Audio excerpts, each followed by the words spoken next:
It's a new year and a new you. Well, maybe not a new year quite yet, and not a new you maybe ever, but we're getting close to the new year. And so Dave Brown and your friend Brandon are going to do our twins' New Year's resolutions. Some of us may have done more than others because we're overachievers, but I digress. This is Locked On Twins. You are Locked On Twins, your daily Minnesota Twins podcast. Part of the Locked On Podcast Network, your team every day.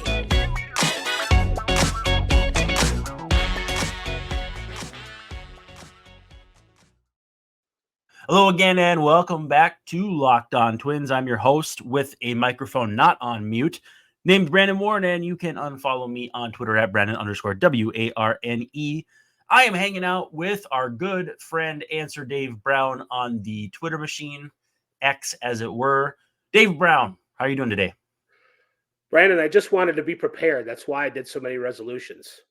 So, yeah, people might not have picked up on what I was saying, but I only did 3 resolutions.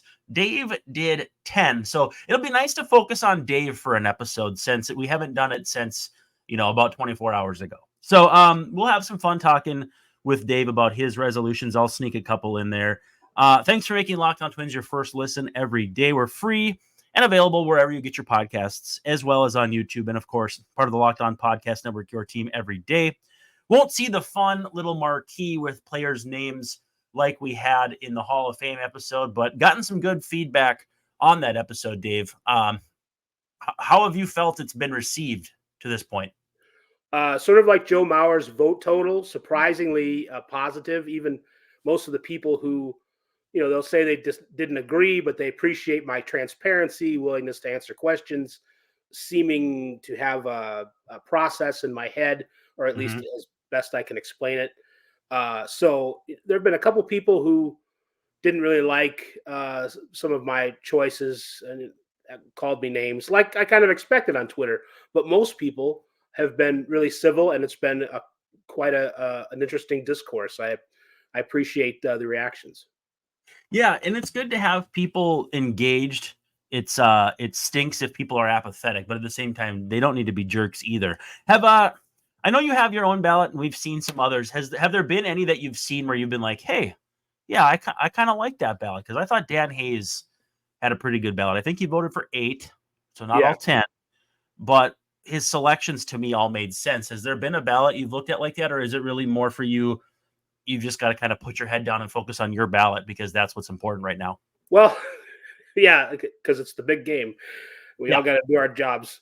No, but I've been a baseball Hall of Fame nerd in the past. I've been interested in not Mr. Tibbs counting and accounting of who's getting in. It's interesting to me as a fan and as a student of the game. So I don't know if I'm going to be able to recall any ballots off the top of my head, but there have been ballots that have been different than mine in terms of some of the individuals that they vote for and didn't vote for me, or didn't vote for the guys that I did. And I, thought they were, good ballots and well thought out. I think I sort of look at ballots. You know what I do a lot? I see, all right, did they vote for Utley? Did they vote for Mauer? Did they vote for Abreu?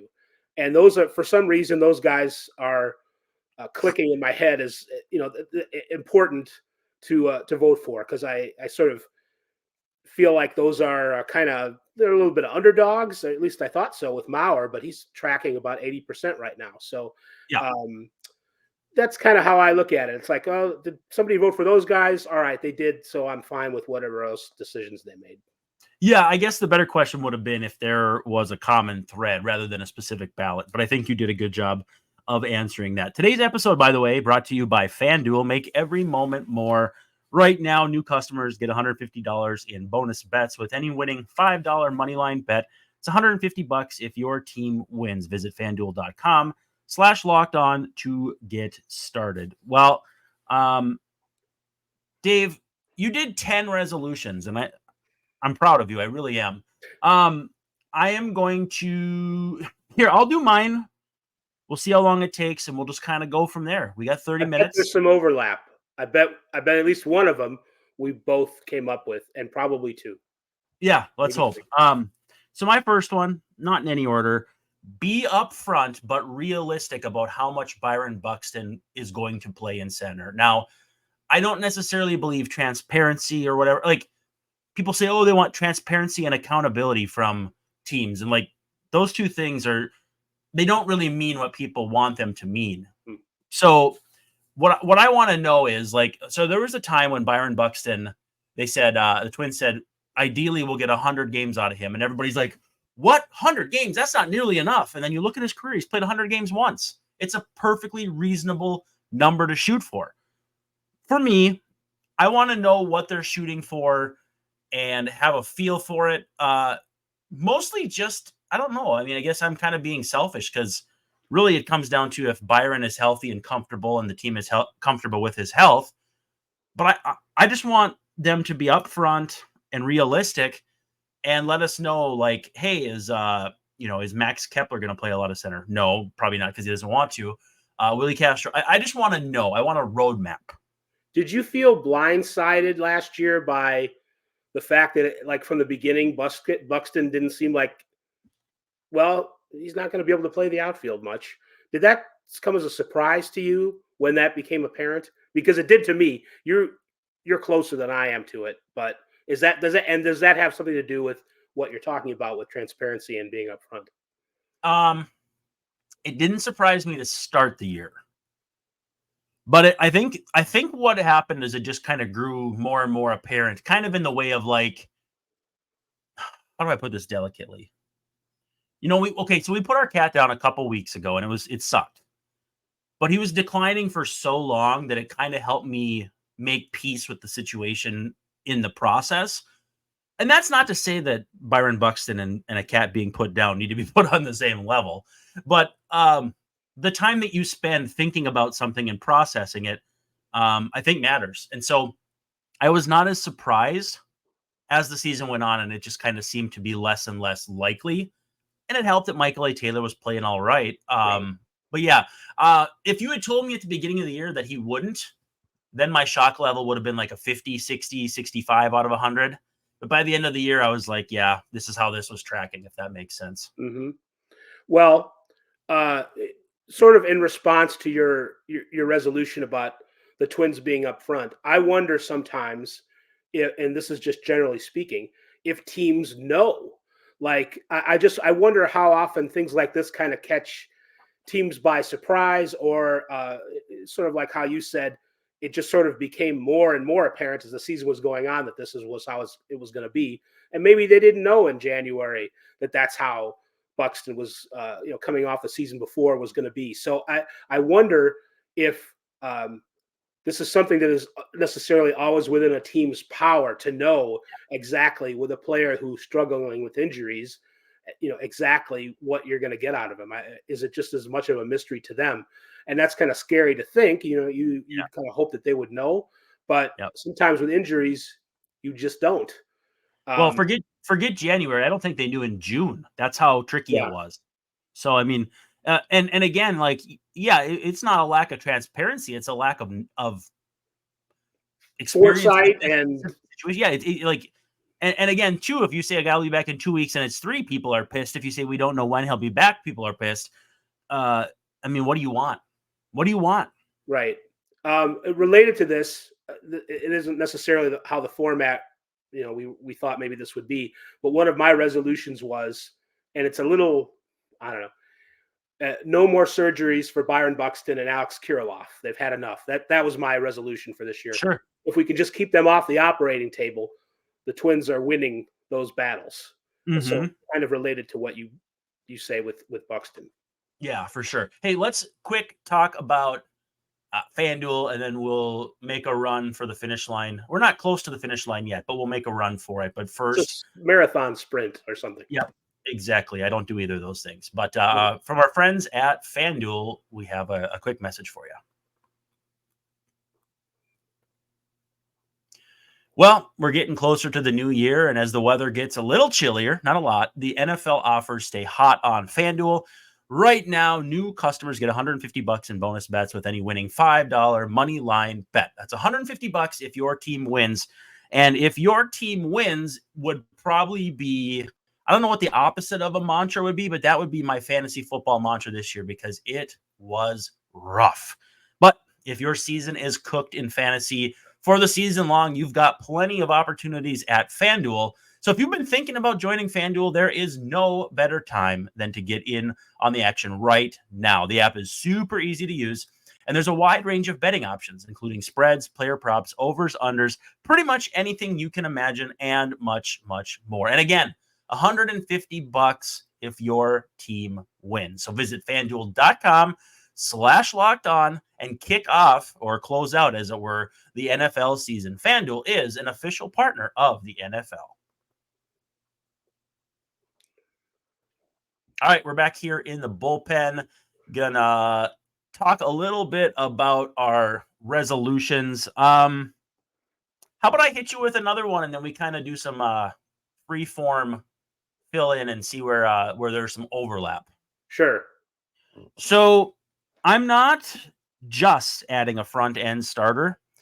And again, the definition of front end can be kind of nebulous because if you think you can trade for someone's number 3 and turn them into your number 2, that works for me. But I also think they do need a back end stabilizing veteran. I don't want someone, Mike Pelfrey, 6 strikeouts per 9, whatever. We're not talking about someone like that. Or, Big Elf. Who's that dude that we found out was pretty rotten? That could be anybody, Brandon. What's that? That could be anybody. Zach Davies, not someone like that.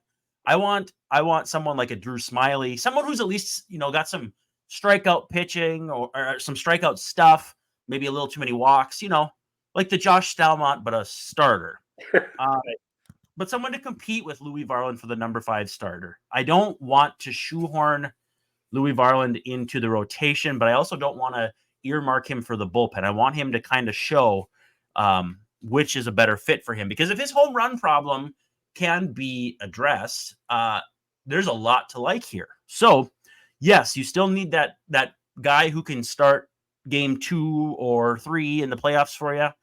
But you need one more veteran. I like the young guys. I like Bailey Ober more than most. But I still think they need 2 starters. And one's got to be really good. And one has to be, kind of a lottery ticket back end guy like Hyunjin Ryu or someone. Yeah, I'm not sure. You could probably get somebody like the stabilizing guy or the guy just to get to go in there and maybe not dominate but do okay. Someone like Nick Pivetta, or if you wanted to move Polanco, you could get somebody like that in return. I think maybe that's where that kind of player is coming from. One of my other resolutions is invest in another starting pitcher near to Lopez's quality. And I say that in terms of what the Twins thought they were getting before Lopez turned into a kind of a Cy Young contender. So we're on the same page there with 2 of these.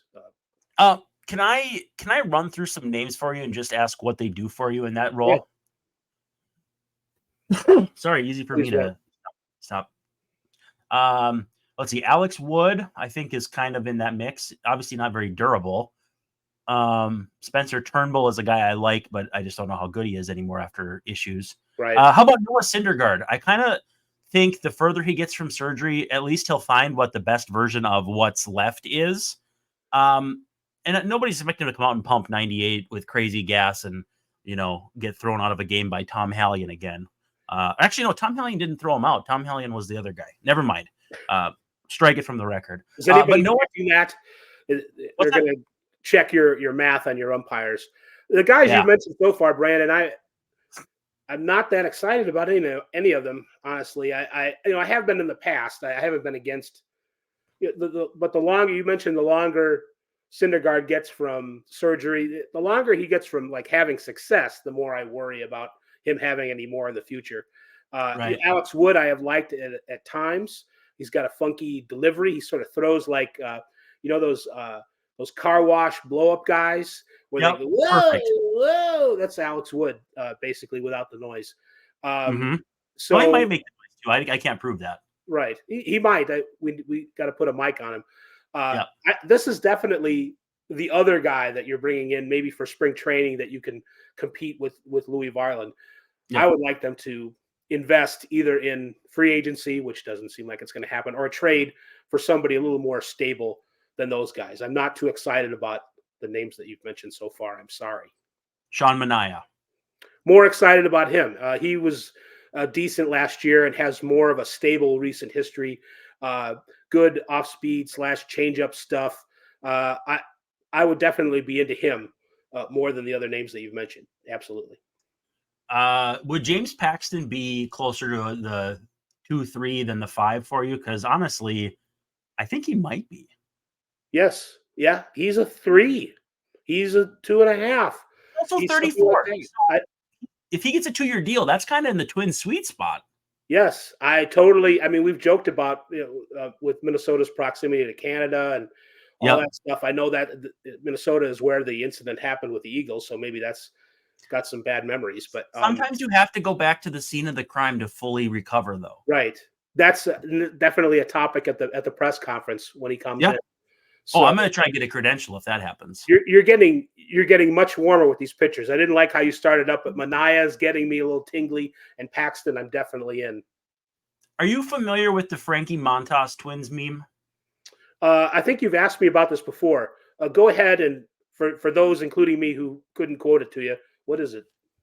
It's just two, I don't know if they're monkeys or some kind of primates, and they're just saying, "Where Frankie?" And it was the dumbest thing that caught on. I'm trying to get you need Jesus, but Jesus Luzardo's head on Jesus's body. I'm trying to get that to take off this time, because back then Montas was a big damn deal. You know, it was before he got hurt. Now he's been dealing with some stuff. But as a 1 year plus options kind of guy, I could really get behind Frankie Montas as, like, if those options are lucrative. Like, if he gets back to who he was, right, and you give him, let's say, like $7 million this year to find out, and then 15 and 18 the years after. I don't know if that's a typical structure. Were you okay with, like, Pineda when he came to Minnesota, the production 100%. you got out of him? So 100%.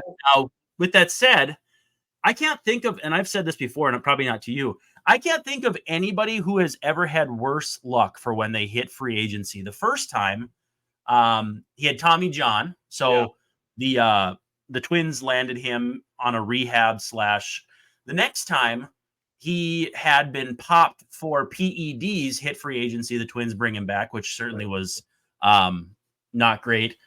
And then the last time he had just kind of ran out of gas. So, I mean, we're talking about a guy who was a big time prospect who hit free agency 3 times at all the wrong spots. But if that was, I think Montas might be a little closer to ready than Pineda was at that time. Yeah. Which is fine. But the spirit of that, the spirit of like the Tyler Malley deal, I could get behind. Right.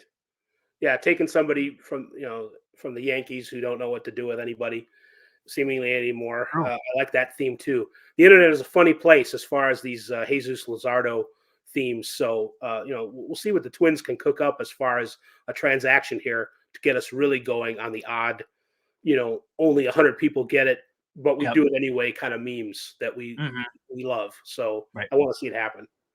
A couple guys who probably won't do anything for you, but I'm going to say them anyway. Dakota Hudson and Zach Greinke. Now, Greinke, I mean, he's 40. He's a man. He's 40.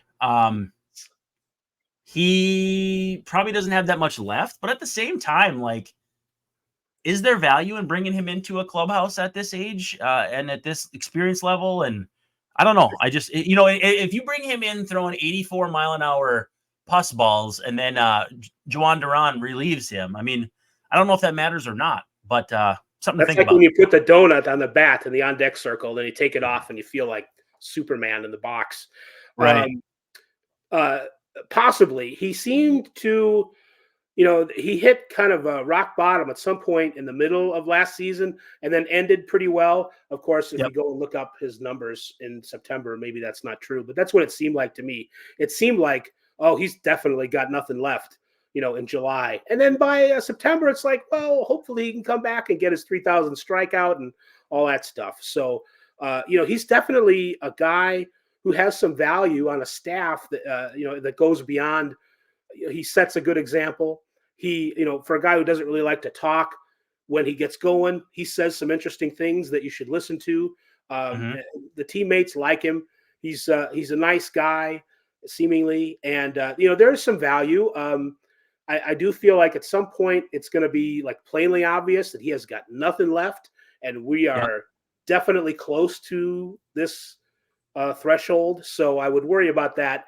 I would like to have other backup plans than Greinke. But and the other player that you mentioned, do you remember a second ago? Oh, Before, Dakota Hudson, just a throwaway, yeah, I mean, I think that's the kind of guy on like a micro Lopez level that maybe the Cardinals didn't quite understand how to get the best out of him, and the maybe White Sox should be all over someone like that. they should. The White Yeah. Sox have new guys in there. The Royals do too.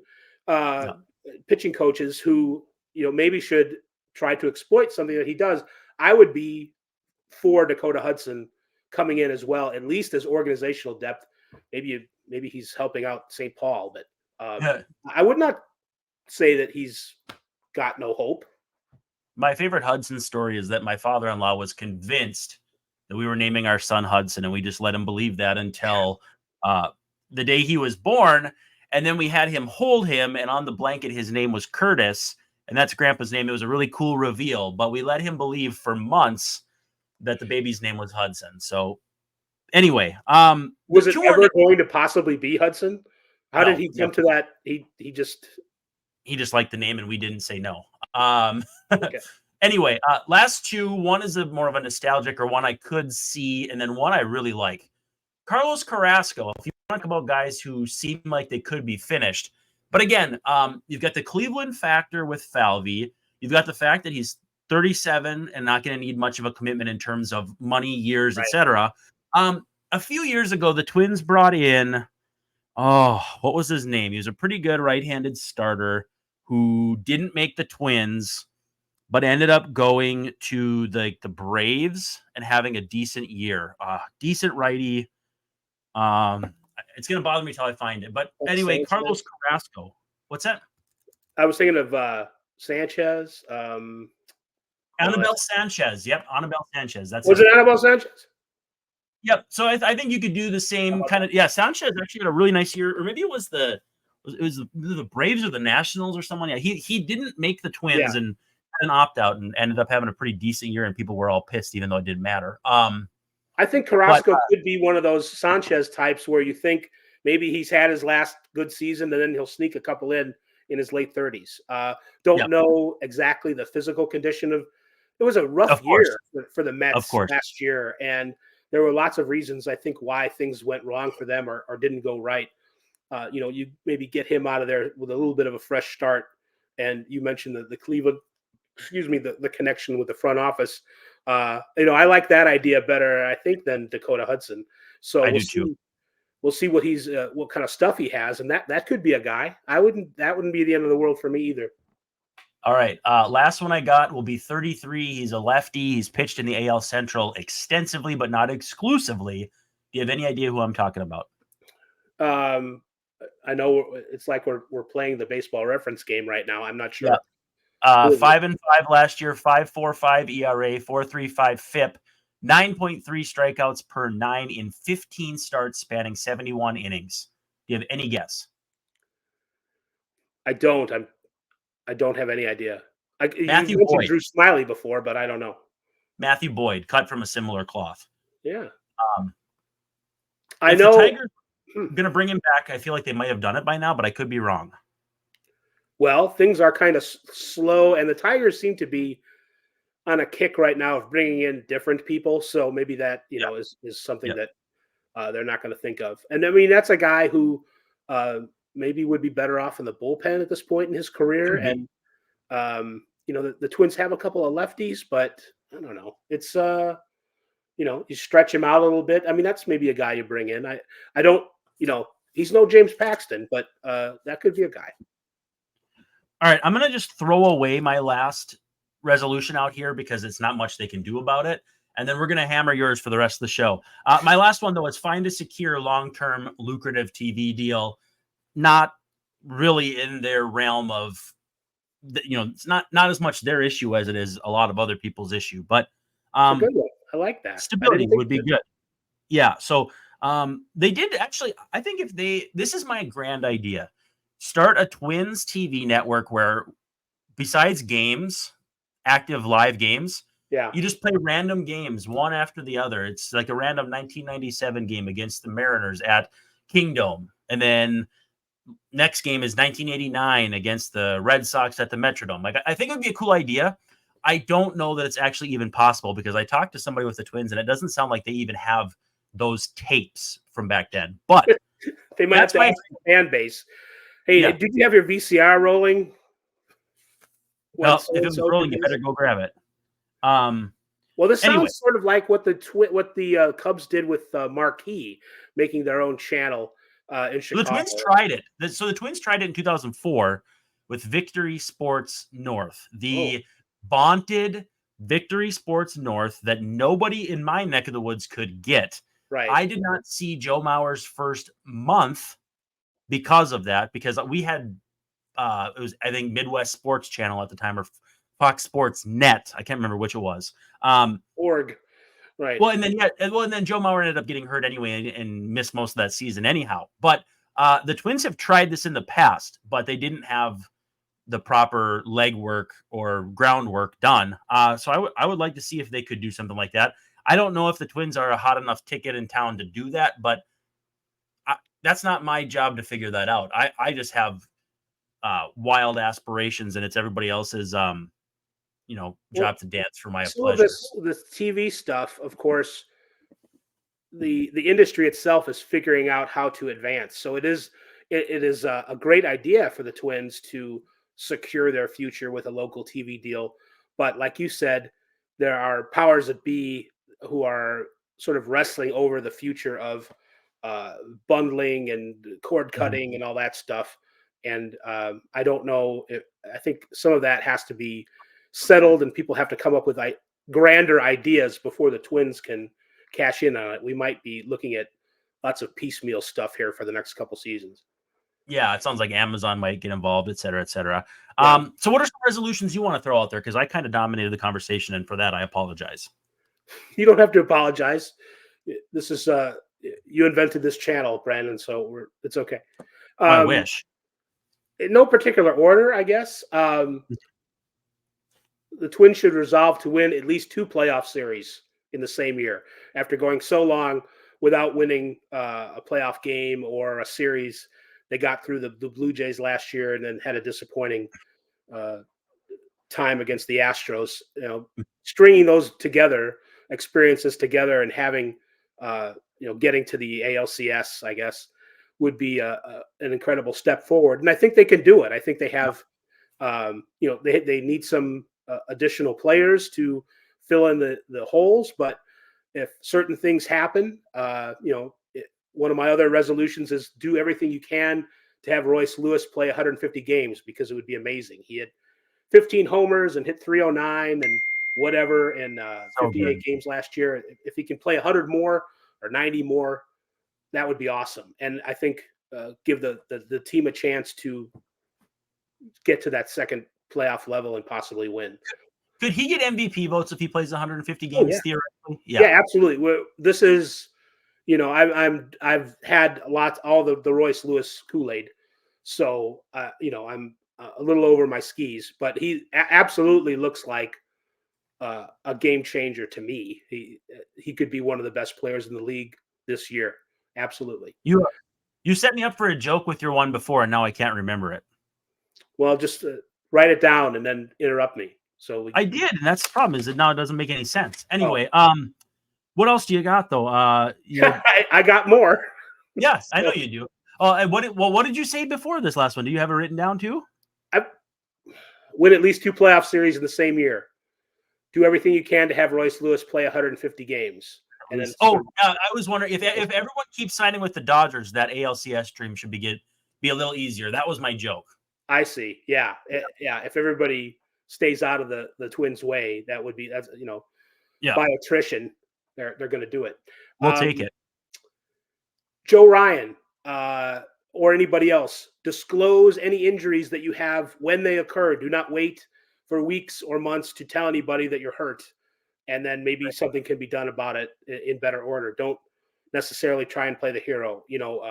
Know your limitations a little better than Joe did last year. Know your role, but don't shut your mouth. Yeah, kind of. Yeah, really. So Yeah. hopefully he learned from that, and other people did too. This one's really boring. Fans should be more patient with Rocco's pitching changes, just because Yes, please. there's too much to get riled up over 162 games, and whatever he does is not going to be that different or better or whatever than what someone else would do. He might even be right sometimes. I don't even think people know how the rest of the league works with that. Like, if you watched a Dodger game and saw how many like platoons they use and substitutions and matchups, they'd be shocked that like what Rocco does and what Dave Roberts does, cousins. Maybe not brothers, maybe not distant cousins, but cousins. Similar. Right. Similar. So, all right. Well, you like that one. I do. Bring back. This is. I feel strongly about this one. I know where you're going. Cream-colored home pinstripe uniforms from earlier this century, from the 2014. Yes. Those were as good a uniforms as anybody's ever had for any team. You don't do much better than those. I they certainly work for the Twins. They recall the 60s, kind of that silver or golden era. Yeah, I guess the golden era is really like the 80s and 90s when they won the World Series. But those got Tony Oliva times, and they just reminded me of their old school looking. Jim Thome looked great in them. Yes, he did. Those are some of my favorite uniforms of all time. Obviously, Joe Mauer actually looked really good in those too. But he did. I mean, Joe Mauer could be wearing a paper potato sack, and he'd still probably pull it off. So. Did I mention let Pablo Lopez fulfill his potential by winning the AL Cy Young? I mean, I don't know how this happens, but whatever they did with Pablo last year, do more of it. Yeah. And then see the fruits of, him becoming one of the great aces in the American League. Keep trading guys to the Dodgers. And again, that path will be easier. Tyler Glass, go somewhere else. All right. There are a couple more. We've actually run through them really good. Get Ryan Jeffers back on track with his pitch framing. According to the Fielding Bible, he was like a -18 in getting extra strikes. I did see that too. Yeah. Yeah. And he was really good the 2 years before. He was like 70th percentile going over to MLB Savant on pitch framing. And last year, and this is one of those things that one of the many things that I'm not smart enough to understand why it works and why it doesn't. Last year, his pitch framing was not good.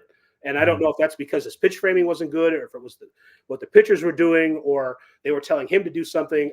I don't know. Did he change his? Was he on one knee last year and he wasn't before? I don't know. So I didn't really look that close. But if Ryan Jeffers can hit like he did last year and then pitch frame like he did 2 years ago and 3 years ago, be the best catcher in the AL. Yeah, you're talking about exponentially more valuable. And the last one that I hadn't mentioned before, sign Max Kepler to a contract extension that keeps him in right field until 2028. He's been with the team since he was 7 years old, I think, out of I think he just turned 8. Rural Germany. Yeah. He was or somewhere in Europe, and he's spent so much time with the Twins and developed so much. I know, in May, June last year, he wasn't hitting as well, and people were kind of wondering. His defense wasn't quite as good last year as it had been in other years. But generally, we're talking about somebody who is a plus player on defense and at the plate. And, I don't know what kind of deal he's looking for or what kind of market, but it would be weird to not have Max Kepler on the Twins after all this time. And, they're in a good spot right now, especially, like you said, with everybody signing with the Dodgers and leaving the American League. So I would like to spend some of that Polad money on Max Kepler contract extension. Who is a more important player to you to keep past this season, Jorge Polanco or Max Kepler? Oh, I would say Kepler. Polanco. They're deeper in the infield. That's fair. Yeah, I mean and it would be fair to have a different answer, but yeah, I think Polanco probably gets you more in a trade. Yeah. You would think on the infield. I think so. As a non-corner, I mean, corner outfielders with good defense who have a 760, 780 OPS, I think those are just more valuable to you than they are in a trade, because guys like, I don't know, Cole Calhoun for their entire career exist. Like he wasn't a good defender, but it's not hard to find a 750 OPS, a David Murphy, Right. low-end David Peralta. Like those guys exist and are pretty easy to find. Yeah, that's true. That's true. But then again, have the White Sox had a right fielder since Jermaine died? I can't think of who. I can't think of who it is if there's anybody. So they'd try Frank Thomas out there if they had to right now. That's kind of where they're at. At least Frank Thomas. I think they're going to sign like Luke Voigt and put him out there. They would have done like Rowdy Tellez just to really complete the aesthetic of, forcing guys like Gavin Sheets and Andrew Vaughn out there. Just I don't understand it. We've got to find an ex-Royal too, because if the White Sox are signing anybody, it seems to be they needed to have come through the Royal system too. So I know we can. Maybe it is Jermaine Dye. Maybe at 45 years old, he's going to get back out there. I don't know. Yeah. I asked Max Kepler if he had heard of Alex Wright. Have you heard of Alex Wright? Alex Wright. The name isn't unfamiliar, but I don't know. Late 90s German professional wrestler who had like this dumb dance. Okay. And I was devastated to find out that Max Kepler had no idea who I was talking about. He was a famous German wrestler. He's hysterical. Not famous enough, apparently. Yeah, you go watch his videos. He's ridiculous, both talent and character. But I was so sad to find out that he didn't know who Alex Wright was. But I was thinking it was some kind of pitcher, so I don't know. That might be Stephen Wright, Mike Wright, Jarrett Wright, Jamie Wright. Okay, that's it. Anyway, last thing, Andrelton Simmons announces his retirement. What is your favorite Minnesota Twins Andrelton Simmons moment? Because I have a big one. Yeah, I'm trying to think of yours is going to be better than mine. I don't remember committing any of those to memory, honestly. When he declared free agency was my favorite. Well, he wasn't. He was a great fielder, but he kind of he had like 2 or 3 good seasons with the bat there in the middle.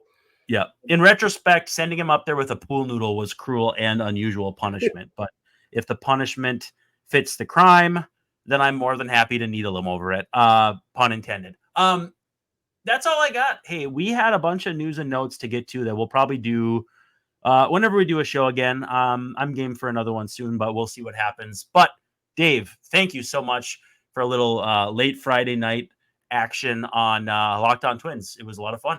All right, Brandon, we'll see you next time. We'll talk soon. Thanks for hanging out with Locked On Twins, and we'll see you tomorrow night.